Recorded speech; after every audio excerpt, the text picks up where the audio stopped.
because people from Glens Falls will drive to Proctor's to see Mormon. Same time, in Albany or Capitol Hill, we have a thing called Neighbors for Neighbors. And it's entirely a set of relationships with Arbor Hill. From the Arbor Hill Elementary School to folks that live across the street at the high rise. We build relationships at a hyper local level, offering opportunities for connections, reading program for kids in the elementary school, both out of the building, in the school and in our building, now that the COVID stuff has opened up enough, and that contextually is really important for you to hear, because Proctor's Collaborative made the decision to both save Capital Rep when it was financially in trouble, and to say yes to the invitation to help Universal Preservation Hall, which owned a beautiful building in downtown Saratoga Springs, had saved it because it had the roof had collapsed, so they saved it. Now quite know what to do with it. And so we entered with a sense of marketing and a sense of program and doing some studies and said, this is how I think we can reuse this building. And it opened unbelievably successfully, because eventually I'm going to go to the COVID story, which is very important. And then had to close 1 week later because of COVID. We are now looking at, and any of you who are Troy connected know, we're looking at the American Theater in Troy. It was built in 1922, I think, as a single screen cinema, and has, like many of these buildings, gone through its ups and downs. Finally ended up being a porn shop, and still had a little 25-cent. Actually, Sonny Bonaccio bought the building, and Sonny's some of Sonny's staff took out one of those peak machines, renovated it, got it to run, and gave it to him for his birthday. And we will be, in fact, we're committed to it, but we haven't said we were committed to it yet. But we're committed to turning it into a single screen cinema again, with some live music and community. But what's happened is this live cinema, live cinema, isn't that a funny word? The live cinema experience, in-person cinema, has changed radically, as you know, and it sounds counterintuitive to open a movie, except all the big ones are closed. And because of the condition of all the big ones, the distribution companies have decided to open it up widely and let anybody get first run movies. And from downtown Troy, you got to travel a long distance to be in a movie theater. And Troy is people who walk and live in their downtown, just like Albany and Schenectady and Saratoga Springs. So I think there's going to be a strong culture of movie and film, a mixture of first run and art and independent film, that people are going to love to come to a pretty house that was always built for this purpose. What's the capacity of? We don't know exactly yet. We think it'll be about 250. Okay. We're trying to figure it out. We want to make sure that there are really comfy seats. We meet that high expectation for what the food and beverage, and we're still in design mode. Is this the one on First Street? This is the one on River Road. Oh, River Street. River Street, okay, got it. Yep, Got it. yeah, not the Right in the property heart of downtown, and it's just up the street from Monument Square. from the art, from the other Perfect, yeah, side. great venue. Great venue. And you've also got the Troy Council of the Arts, I went down the street. Yeah, the Art Yeah. Center of the Capitol Region is Really just down the street. It'll be a great little neighborhood thing. Yeah, And we think it'll work, and we think we will be delivering for the community in a big way. And this goes back to that hyper local, hyper region. We want people of Troy, the mayor of Troy, the city council of Troy, to look at Proctor's Collaborative and go, it's not just a sucking machine from west of us. You know, it gives, we're all old enough, it gives a shit about Albany and Saratoga Springs and Troy, and we do. And so that strategy is one we created about 12 years ago. During COVID, almost gave up on it because of fear and lack of money, and are returning to now with a renewed sense of how important it is to help bind the region together. We will never be bound together, but the more opportunities we have to bind together, the better. That's the sensibility. Now, a few little funny statistics, and if you go home and hit a search engine of your choice, try not to say Google this. Yeah. I duck go it. If you go duck go, if you go research this level, you'll see it's easy. It's in national statistics. If you add up the populations of Schenectady, Albany, Troy, and Saratoga Springs, and divide it by the population of the MSA, we're about 26% urban. Well, I like to say 26% of us live in a dense environment. If you add up Buffalo, Niagara Falls, and the city south of Buffalo. No. Emeritus? No. It's where the big, huge cathedral is. Doesn't matter. If you add up the population of those three cities and divide it by the MSA of Western New York, they're 24%. We are more urban than Rochester, Buffalo, Syracuse, and Utica by far. We're the most urban place upstate New York. Who among you thought that? Raise your hand. So I took it another step. About 10 years ago on the chamber board, all of us frustrated by the unfair distribution of state funds for schools and how badly treated our urban schools were. In Schenectady's case, 40% below what state mandated numbers were. In Albany's case, about 30, Troy's about 20. I'm sure that's the effect of Joe Bruno over time, when it was higher than Schenectady's. And Mark Egan agreed, and we pulled together the superintendents to talk about what could we do together, because they competed against one another for talent.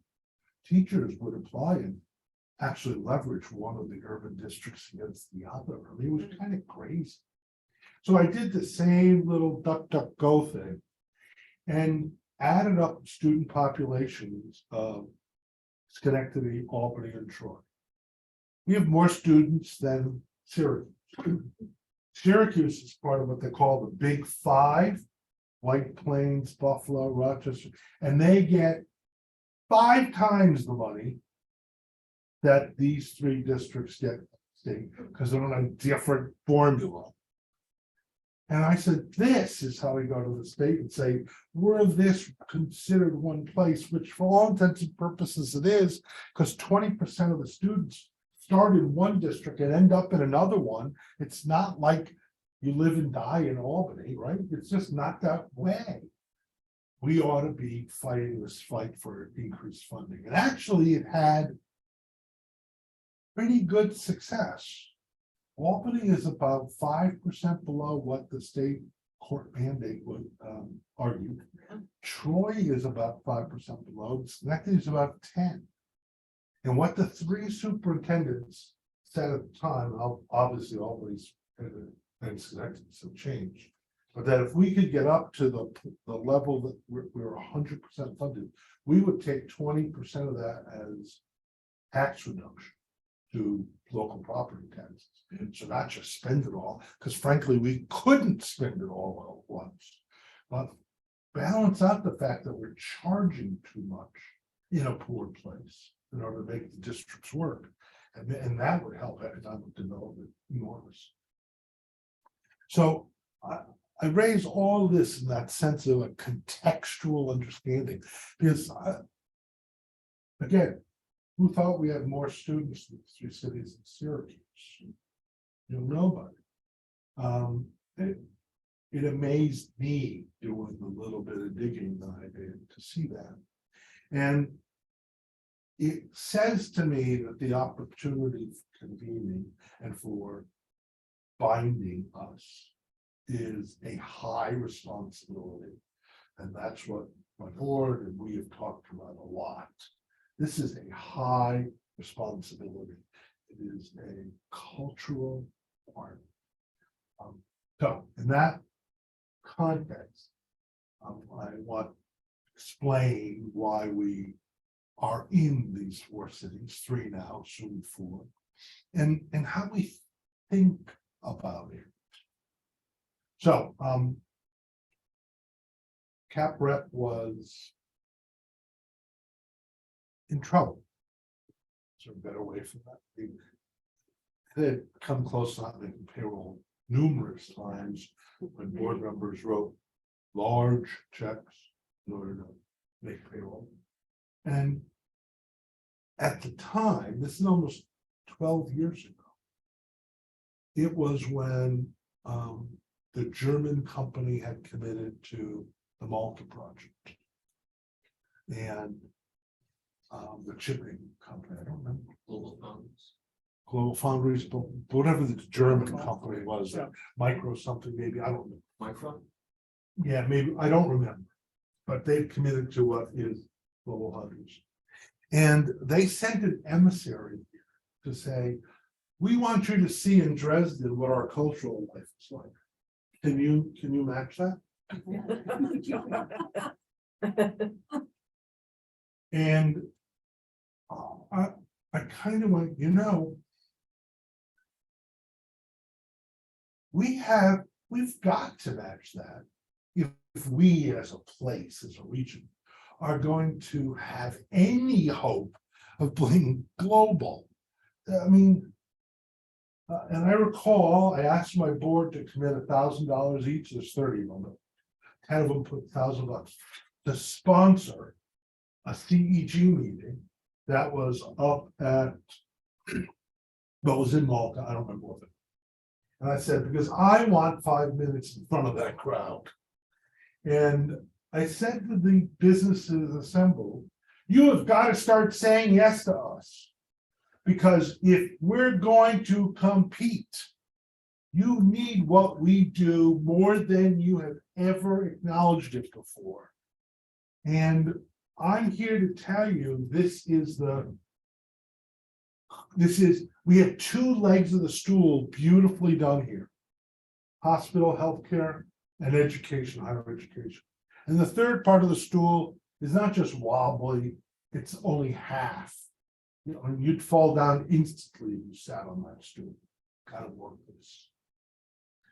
In that context, saving, we don't use that language very much, but connecting with Capra and putting legs under the local production of theater became kind of critical. Could we really compete in a global way when we don't produce any theater here? Now, the distinction I'm making is we build the sets, we build the costumes, we hire the actors, we build it here versus what Proctor's does, which is we ship it here, not 100%, but it comes off a truck and a bus and it's already rehearsed. That became this piece of the decision making, right? That same contextual sense of, well, why on earth would we take a dying theater company and help it? I mean, let it follow. And we end up like Buffalo with no producing, right? And in Buffalo, what a sense of decline that was when Studio Arena closed. And Buffalo's wealthy. way wealthier than we are. They inherited the wealth of the 18th century, 19th century. You know, there's huge wealth of the 19th century. I mean, they have a 46-week-a-year orchestra. We're never gonna have a 46-week-a-year orchestra. It's not gonna happen. But that's because we had the wealth of 3 or 4 small towns. Small town versus the wealth of Buffalo. But absent that inheritance, we have to be smarter, we have to be more agile, we have to do things a little bit differently. A thing like Proctor's Collaborative would never work. Buffalo. Just never, because way too much. You use the word inherited again. That's not quite the right word, but inherited wealth, inherited expectation. You know, the Albright Knox wouldn't think of collaborating with somebody, just, you know, in any way, shape, or form. They're the Albright Knox, they're worth millions, and they've been here forever, 100 years, and no damn way are we doing that, right? Well, thankfully, we don't quite have that. We have 100 years of history at the Detroit Music Hall or whatever, but we don't. We're also not rich. We also are on the edge. So COVID proved that, right? Absolutely proved that. One day we were told we're closing in 5. At UPH, which I mentioned, we just spent $16 million renovating that facility. It's fantastic. I believe the best music room in the capital region, including Troy, which they don't want to hear, but it's very different. One's 700, one's 1400. One is a traditional, not proscenium, but a traditional theater layout. One's in a round. And it was closed 5 days later. It has been brutal trying to restart it. Brutal. We lost all of that momentum, and regaining it has been difficult. At Proctor's, I laid off 140. I kept a staff of 34. My son-in-law is a doctor of urban health. And he kept sending me links to tweets and professional journals around what this thing was they called COVID. And I went, oh my God, this is not gonna be a 1 month event. All of my peers in the whole country thought, well, this will be over in a month, we'll be fine. And all the information I had said, hunker down, be ready for the biggest storm we've ever had as an industry. Thank God for my son-in-law. I thanked him many times. I send him a subscription of Greek olive oil every quarter. Thank you. And I'll never forget this. We started meeting nationally on Zoom.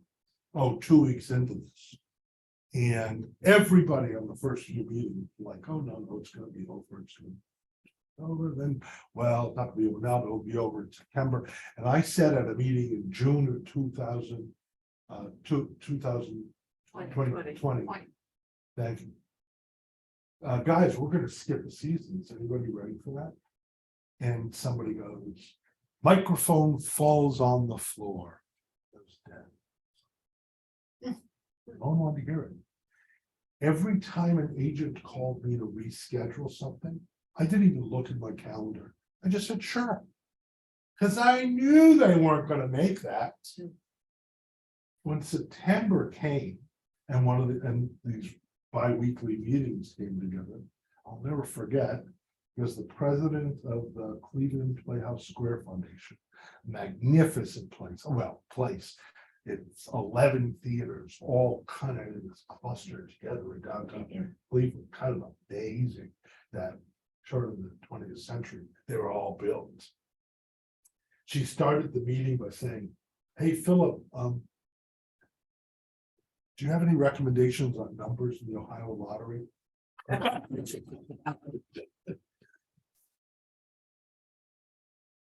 But it was 2 years.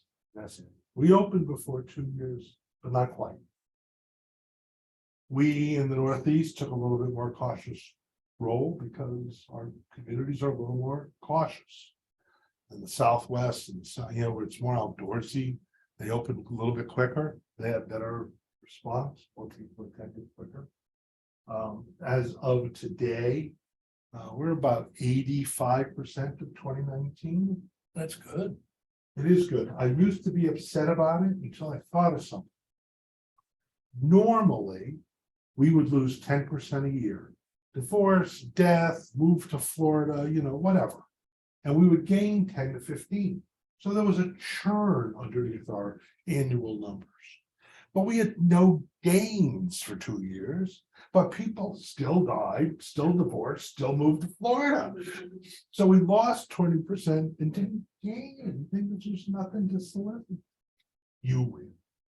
So when I started thinking like that, I went, oh, we can do this. We just have to take a deep breath, convince the boards that it's not marketing doing a bad job, but in fact, it's an approach to our community that is different than what we did before. We went to the community and tried to catch new people in a certain way, and we have to be a little more aggressive and a little more patient. And that appears to be correct. As Cap Rep, and we moved to a new location. It's actually beating our targets. It's kind of incredible, but we beat every target but one in the last year and a half, amazingly enough. Now, COVID also not just shut down UPH, but shut down construction of our new building, the Rep. From the first day that we took management over at the Rep, I knew we had to get out of the garage. We had to own something so that the community would take us seriously. I've heard the stories, and you were probably there when what's his name come up from the Catskills to start a theater in Albany, right? Bruce Bouchard. And so there was a sense of carpetbagger, a little bit from the very beginning, not to mention Bruce's personality. And that carpetbagger mentality didn't go away. When we took the Rep's management over, there was $500,000 of debt to Key Bank and $500,000 of debt to vendors. And when I would call the vendors to negotiate this, they were infuriated. If I called the vendors at Proctor's for the same thing, every one of them would have done something, 50% of the dollar, every one. When I called the vendors at the Rep, they're like, these guys have screwed us for years. They never paid. It was just ugly and brutal. So I knew that.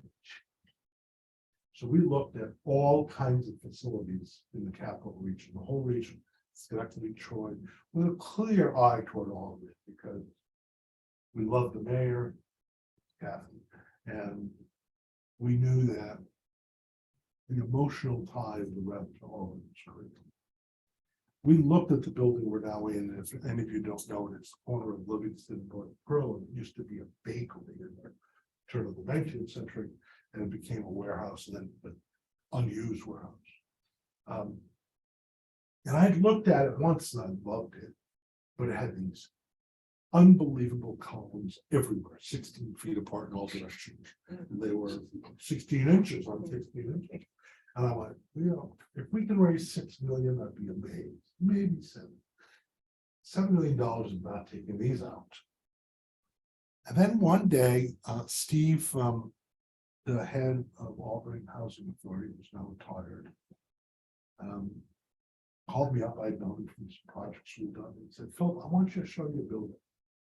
So I go to his office and he drives me to this building. I said, Stephen, I've looked at this already. He goes, yeah, but I have somebody I want you to meet who's sitting inside.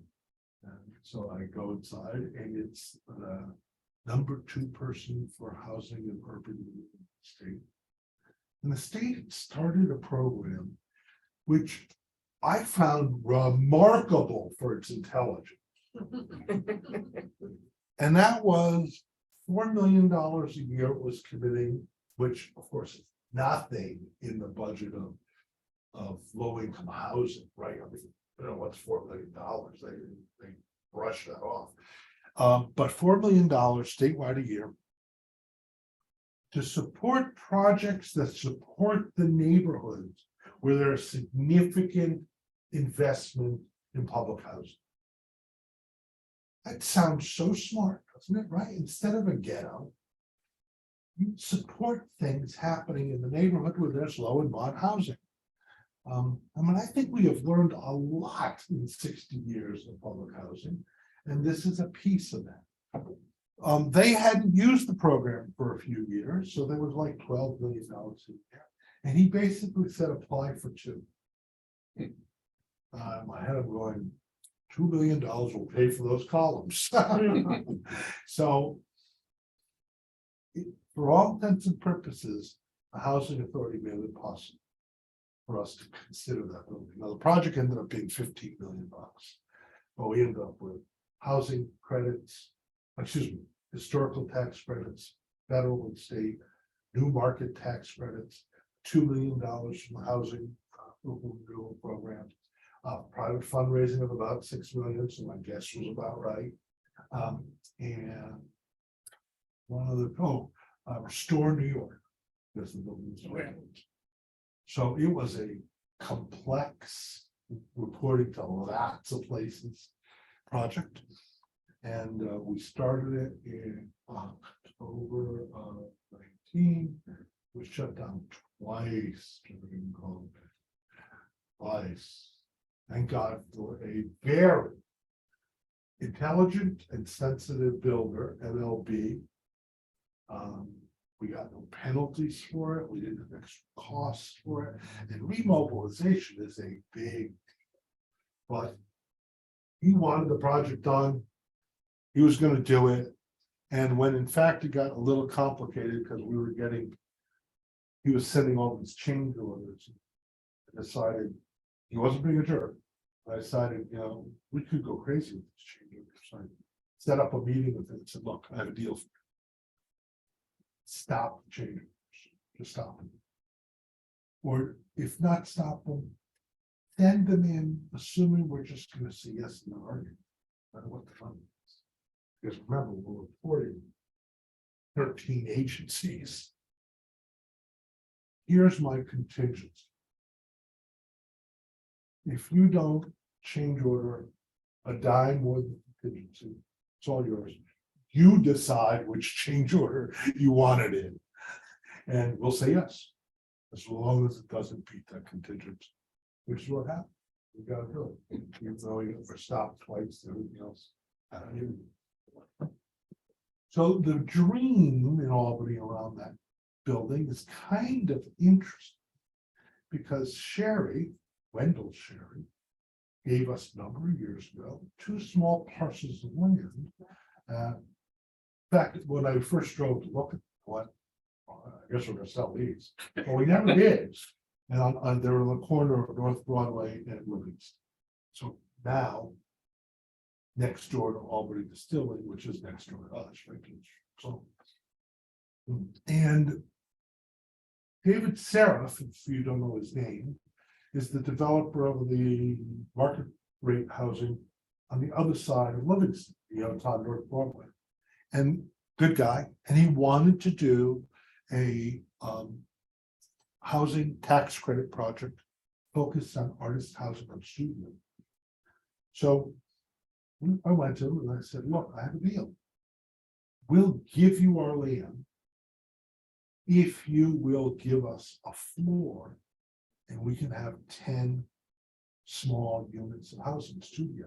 Because so many of our performers come from New York because we're equity and they're equity, and there's not that many equity performers in the capital region. And so housing is costing us $200,000. If we could own something that we just had to pay the utilities, immediately that helps the reps budget by 5 to 8%, right? About a $2.5 million budget, and you take $200,000 off, or 200 of that, or 175 of that. And he said yes. So we're now waiting for the approval of low mod credits, housing credits, and we're on a roll for a project that will sort of go down the hill of this. It's hard to call it an urban campus, but almost. And then many of you may know that we had a dream of building a parking lot and leased some land for 3 years before we could figure out how to finance it. But the lot's done and it's further down on North Pearl. And it's got the complete support of the neighborhood because it does help take cars off the street on show nights, but it's also beautiful. It took a crappy piece of land and now we have great, lovely, you can't tell now in winter, but come spring, the horticulture is great. We did a good job. Trees, plantings, and it's gonna be a pretty parking lot, oddly enough, and solar lights. And it's cool. And that has caused us to press with the city who felt obligated to fix in front of, because the guy that owns the little church of the Holy Innocents, been a church. But the city was forced him to move the fence back to protect the wall that might fall in a different way and to put it on that sidewalk. So the path from the parking lot to the theater looks correct. You know, it looks like an urban neighborhood on the look. And the neighbors have noticed that we've helped change things for the better. Not sort of being jerks about it, right? We didn't take over their properties and ruin it. We took over things that were unused or underutilized and made them better and have a deep relationship. So that hyper local, right? I just explained, gets expressed in lots of ways. We have an ambassador program in Schenectady, right? The people that cross you across the street, welcome you, or wearing these red jackets, are all people who are coming out of homelessness. So it's a project with the city mission behind us that trains people in hospitality. We train them in hospitality. They train them how to work. And they get $15 an hour. It's going up to 16. They work 4-hour shifts every single show at Proctor's. We've done it for 12 years. Half of them have moved on to full-time employment someplace in the community or with us. And it's been remarkable. We're doing the same exact thing in Albany with the, I always forget the name, interfaith partnership. Yes, we're doing the same thing with the interfaith partnership, different scale. The Proctor's there's 8 people in Orleans. Here there's 2. I think I'm pointing in the right direction. And we're doing the same thing at UPH, which you read enough about Saratoga to realize what a complex matter low-income housing, winter protection for the poor. I mean, we are bringing face-to-face people who don't want to look at one another, metaphorically, and it's been good so far. It's been really good, and we're going to keep at it because that's a way of expressing and working on the hyper-local matters.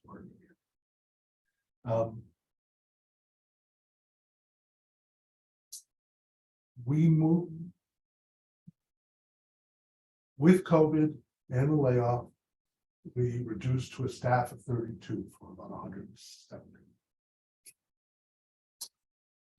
I picked people who were jack of all trades and who were good at teaching other people, knew their stuff, and could help, assuming we came back. And I will say, for 9 months to a year, we weren't sure we're coming back. We knew we couldn't go fundraise based on the devastation of COVID, especially around food and job loss, that kind of thing. And so we held out for a year. When we did come to the community was very responsive. And we ended up establishing a restart goal of $15 million. We knew that had to be a big piece, federal and state. And it ended up, the federal government came up with this thing, Save Our Stages, SOS, SVOG got adapted to. And we competed successfully, all 3 companies. Proctor's got the max at 10 billion, even though UPH opened the last day of eligibility. You had to have a performance on February 28th, and that's the day we opened.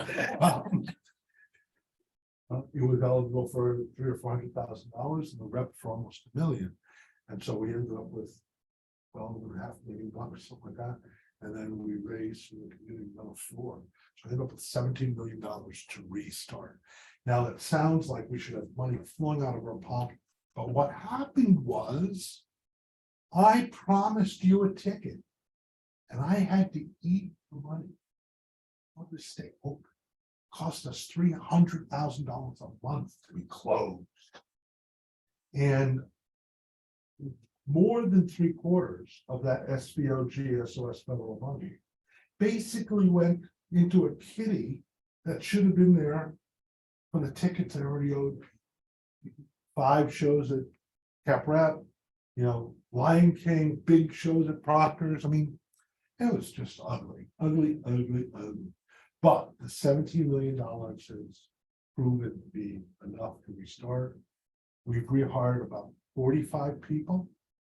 And it's very interesting because our joke is we have forgotten what we've forgotten. We do monthly anniversary parties, pizza in the morning, their anniversary and birthday parties. And at the last one in December, which I couldn't attend because of my health, but I heard about it. 31 one-year anniversaries. There's 74 people, right? I mean, it's hard to believe we function at all today, really, because it's all kids and they don't know, and there's no history. And the 34 of us who all stayed, there's never enough time in the day for me to go, oh, don't forget we know Marion. You know what I mean? It's just forgot what we forgot. It's funny, it's weird. The young people get when we look at them and go, oh. And they fix it, they fix it. They want to fix it. And 6 months, 9 months from now, we feel like a team already. 6 to 9 months from now, the lubrication will work and be really working, and we'll start to feel like we did in 2019, because we really felt like it is in all locations. Last thing about that, then I'm open for any question. In 2019, we had 3,017 events. We had 230 or 31 nights at Cap Rep. In 2023, we'll be lucky. I think we'll have 1,500 events in Schenectady. And about the same, 231 at the rep, kind of what it is, right? It's, but in the new building, we're trying to add things like the Black Literature Remote State, which adds 7 or 8. So back in 23, the rep will probably be better than 19.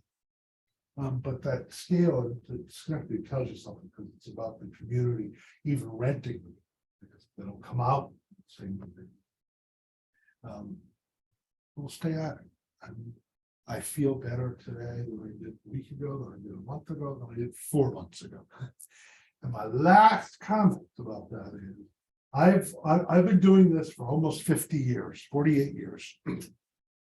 And I swear to you, I predicted every single recession before the Fed did. Because we're the canary in the coal mine. People are going to be scared. They're not going to buy. One of the first things they'll do is not buy a ticket to an event. Our ticket sales, even though we're at 85%, our daily ticket sales, even in January, it's going up and up and up. I predict there is no recession, contrary to the Fed. But it's a I can be all wrong. What a goofy comparison, but that's 4 recessions and this one's not active. One of the things we noticed, my wife and I and friends, when things start to reopen, we took our granddaughter, waiting 2 years for the privilege of seeing a Cirque du Soleil in Montreal. And the joy, it was their first performance back after being shut down for at least 18 months, maybe longer. was the joy on the performers' faces was astounding for the applause that they were living for it. We also, Will Kemp's Players in Troy, we see a bunch of summer concerts, and it wasn't the audience as much as the performers being back where they wanted to be. The impact on the industry, on the business, will be felt for a decade. People who simply had to leave the business, costume shops in New York that closed, they had to. I mean, they had no work for 2 years. And many of us in the industry tried to factor stuff in like that, like we knew we were gonna have at the rep, the Irish come back, and so we knew we were gonna need help to redo the costumes and stuff because different people, and we hired that early. Once we knew we had the SVOG money, and not before, because that we were life-threatening before. And we tried, many of us, to pay up early to help the ancillary businesses. But trucking for Proctors and the artist trucking, it's unbelievable. There are 3 of them. One of them's inevitably going to close, just not going to be able to have made it. And we see the ramifications. It's people talk about the supply chain. We have a supply chain too, and it's long, and it's domestic, and it doesn't need ships, but it needs people to commit a year out to making something happen, and then every little piece in between in that year coming together so that, like magic, at 8 o'clock, the curtain goes up and it's running and working, and people know their lines. I once spoke at project planning, Capital Region Project Planners, something like that, some organization over at the Italian American Extension, Washington Avenue Extension. And I'm driving there going, what on earth am I going to say to project managers? They're going to look at me and go, yeah, an arts guy. And all of a sudden I said, holy shit, we're the best project managers around. 8 o'clock, the curtain goes up every day, sometimes in 3 or 4 or 5 or 6 places at the same time, 8 o'clock. And all of a sudden I got inspired when I was speaking to these guys. And we do it without expensive project management software and expertise. We do it because You're the project management software. right. We do it because stage managers know what their job is. It's the same job that they've had for 500 years. If you see a resume, if you someone tells you they looked at a resume and there was a stage manager who was applying, or someone trained in stage management, hire them. Yeah. They get a budget, they get a deadline, and they get it done. They look and say how much, when, okay. They're great. They're just fabulous. Anyway, sorry, I decided myself. Yes. It's interesting that you spout up all these agencies, all these organizations that help you raise money, and you've had put in an application. How do you know what's out there to apply to? Is there like a clearinghouse, or, do you miss deadlines, or oops, I forgot about that one, or? Well, we try not to. I have a full-time grant writer who is I work on a desk in the middle of the office. And so he's at one corner and my chief of staff's at the other corner. Because we hear things.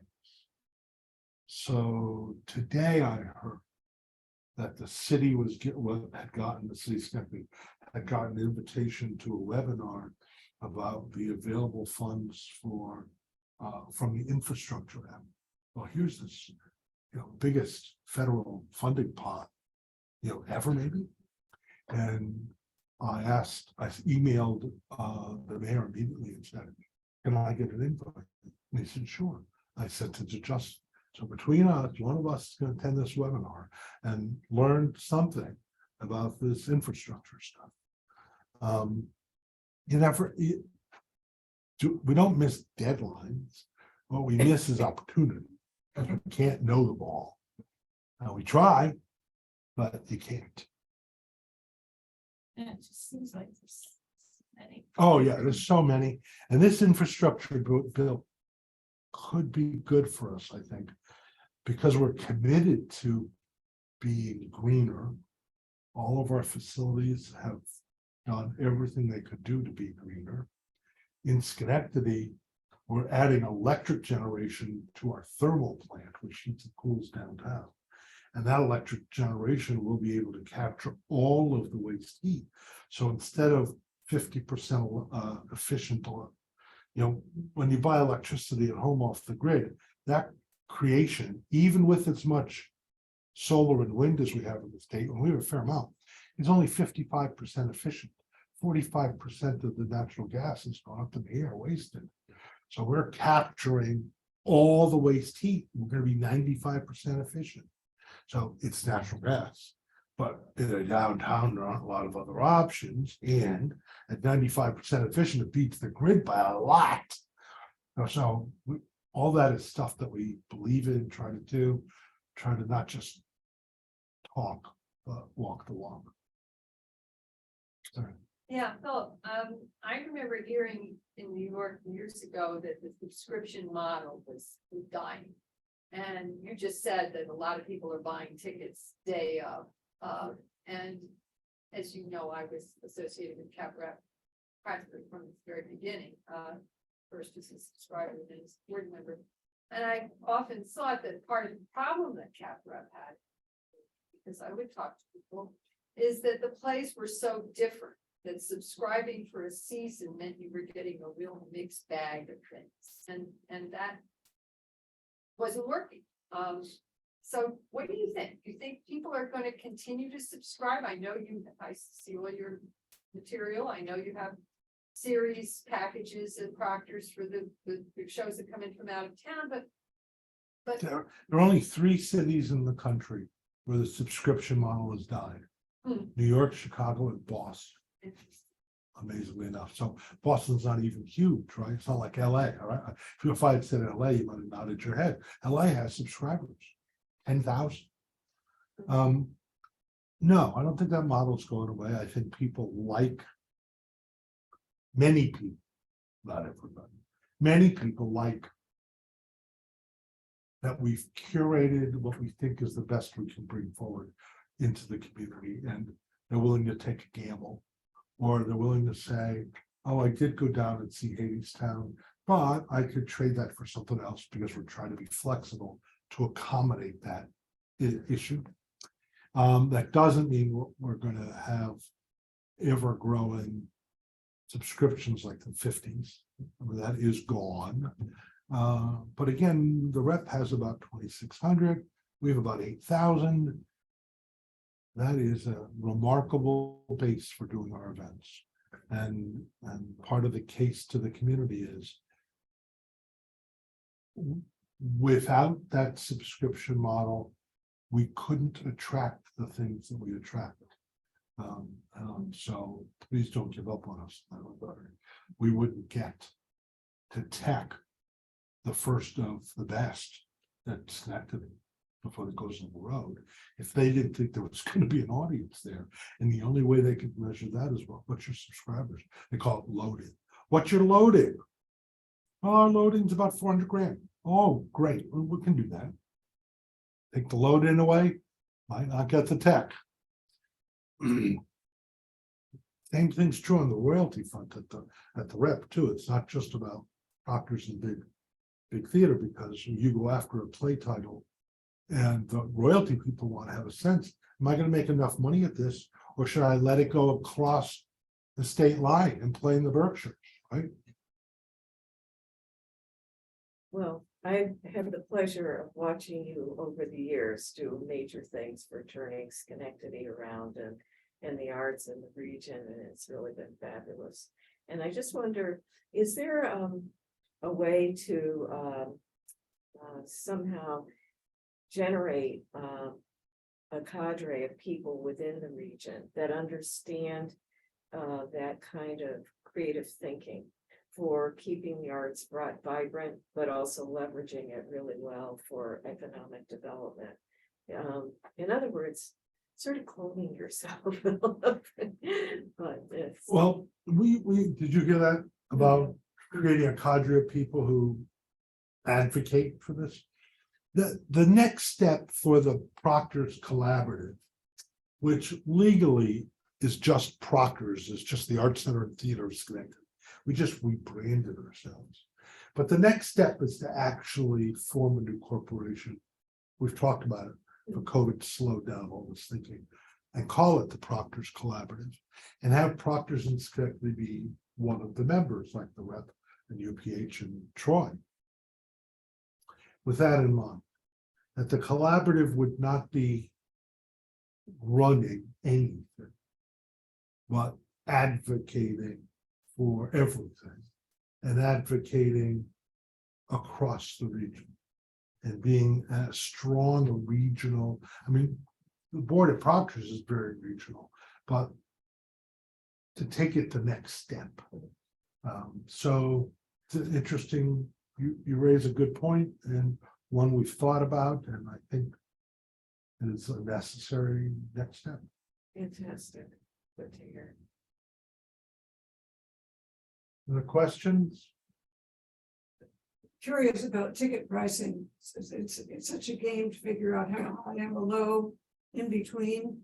Is there any secret that you find for that sort of thing that works? Well, absolutely. I'm not going to tell it to you.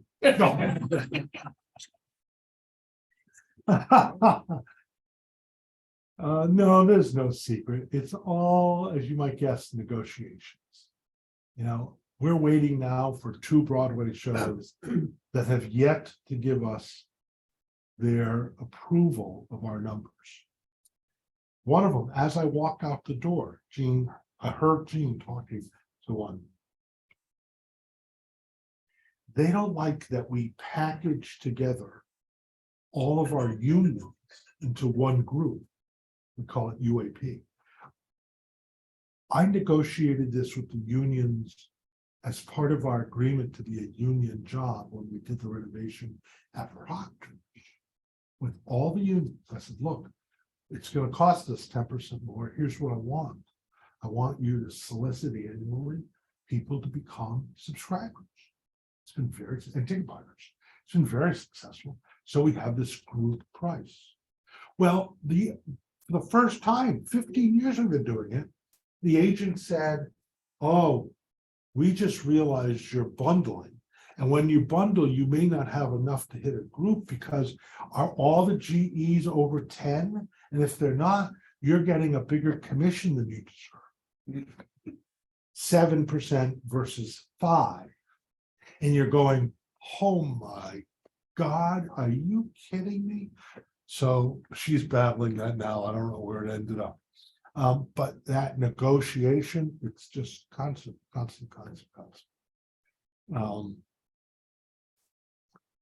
And worse post-COVID, because the producers' costs have gone up. They're testing backstage 3 times a week. They have a COVID officer they never had before. We're testing on their behalf twice a week. We have a COVID officer for the stagehands. You know, everything about this is more complicated. And one case of COVID on stage, the show's closed. So now you got a 3 to 5% contingency cost for the show just closing. San Francisco, week of Hamilton closed. Holy crap, who pays for that? Nobody. Negotiation. So it's yeah. One of the interesting things about the business, and I don't think this will change, not even in the long term, never mind the near term. You know everybody. It's a handshake business. It's not like you're buying something from a supplier in Shanghai. There are 5, 6, 7 producers. One every 5 years gets added to that list. You meet them twice a year. They know your name. I have the producer of Hamilton's cell phone. When we had just applied for $1 million to upgrade Proctor's lights to theatrical lights to LED.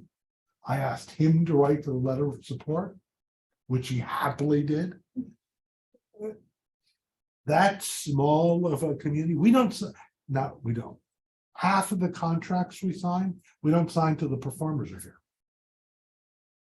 So it's a small handshake world that we occupy, the rep, UPH, and Proctor's. And you can't screw anybody because then everybody knows. Yeah. One mistake and you really are dead. And it's kind of okay. Well, I don't mind living like that because it means I can call the producer Hamilton and ask him to do something special for me, right? As can 60 of my peers. So, yeah, that's a little bit of it. Everything is a negotiation. Anything positive come out of the COVID experience? You know, as a city of little. Yeah, you hear that? What positive might come out of COVID? Well, certainly we will have learned, especially the younger people in the 34, because the young people I've heard don't get it. But of the younger people in the 34, of which 2/3 were below 40, there are a lot of young people in that cohort that we kept for 2 years. They will have learned a mountain when we talked about it.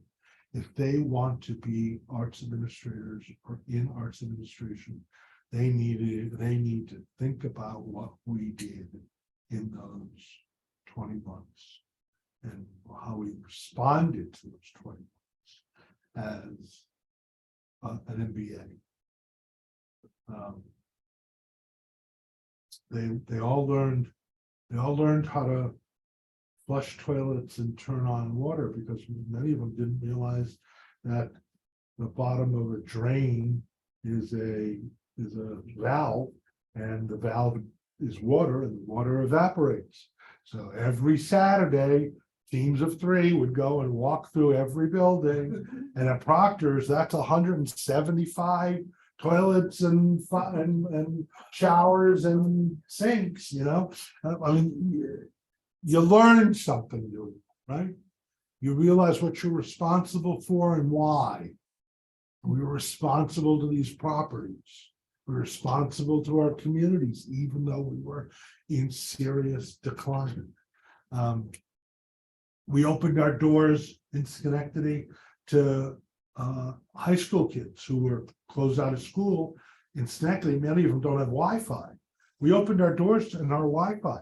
We had 100 kids a day with a couple of tutors paid for by the Schenectady Foundation doing their classwork in our building because they didn't have access to Wi-Fi otherwise. City Mission learned about it and they would bring lunch over. You know, so that sense of, oh my God, you can act like a community. You can say yes to people even when you're crippled, right? I'm using crippled purposely. You don't have to be wealthy and healthy to say yes to people. You know, what was I going to do? Shut down Wi-Fi? Of course not. So it's sitting there unused, right? So all it is opening the front door and making sure someone's there to help. Where, if anywhere, does the Palace Theater fit into your plans? The what theater? The Palace. There was a while where the Palace and we were talking about an alliance. I guess it didn't really make sense for them. And probably doesn't make sense for us either. Palace is critical to the cultural scene. They do things we can't do. Largely because, especially in 2019, we had no dates. You know, if agents or renters called us for dates, we'd give them 1, they wanted 15. You know, it just we didn't have them. So we were, that's a little different now, but not a lot. And the palace is where they would go, you know, especially concerts and loud, bigger concerts. So we don't have a plan about that. Were they in trouble and wanted to talk? Would we talk? Of course. But all of our efforts, none of our efforts have been acquisitional. They've been community driven. We were invited to talk with the rep about this. We were invited. The mayor and Troy invited us to look at with the American. So it's not like we're a monolithic corporation just looking for the next thing to eat. Let me tell you, eating a cultural organization will give you indigestion. Guaranteed. Going back to your example about helping people, even though you were feeling crippled yourself. I chaired a committee on community engagement for the Albany Institute of History and Art, and we had arts, culture, history, civic organizations as well, the LGBTQ community representatives, really broad cross section. And I took a snapshot of what institutions were doing during COVID to try to cope, not only to sustain themselves, but one thing I observed was it seemed to be bringing them closer together with community needs, not just like going on la-di-da, but they did it to survive, but they also, I think, saw community needs in a way that they hadn't before. And I think that was a valuable thing that seems to have persisted in some programs. Oh, yeah. Well, I mean, we opened the entire building up to the Capital Region Youth Orchestra and SEO, of course, Youth Orchestra. They were the only youth orchestra rehearsing live in the country for about a year. But we have 100,000 square feet. They could keep every kid 20 feet from every other kid. And I said, fine, help me with the utility costs. Help me just with the utilities, because it'll be much more expensive to be open for you than to just be closed. And if you can help with that, which they did, they found a donor for $50,000 for a year. And now I'm sure our utility costs were triple that, but it didn't matter. It was help.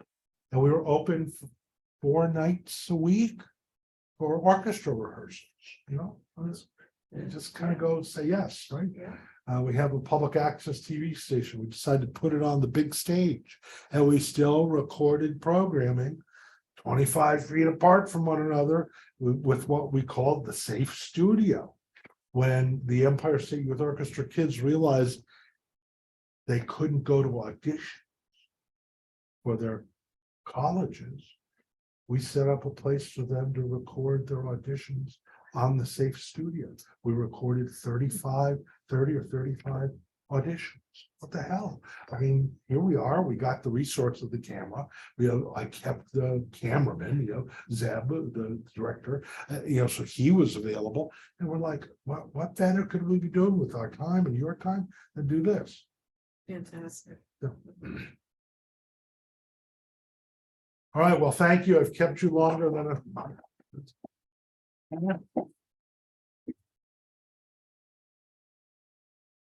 And I want a report from somebody. Does Rex do a better job? You're welcome to come back. Rex and I go big back-to-back quadri. Thank you so much. That was great. It was quite an in-depth look at your industry, for someone not, I mean, Dave would have a better understanding than I. On what? On the industry. The Oh, industry, yeah. in-depth look, and the finance and community part, all of that was kind of new for me, so I appreciate it. Thank you. Good. Glad you like her. Yeah. I was actually. You were busy. Oh, yeah. Busy very man. good. You were a busy man. Oh, yeah. Oh, yeah. I think you will find that some of these newer people, they've really gotten a baptism under fire. It reminded me when I started graduate school, at the end of my first year of graduate school, the labs that I was supposed to be using burned down. And so I and one other graduate student were commissioned to set up a couple of trailers in a parking lot And our advisor said, build me a lab.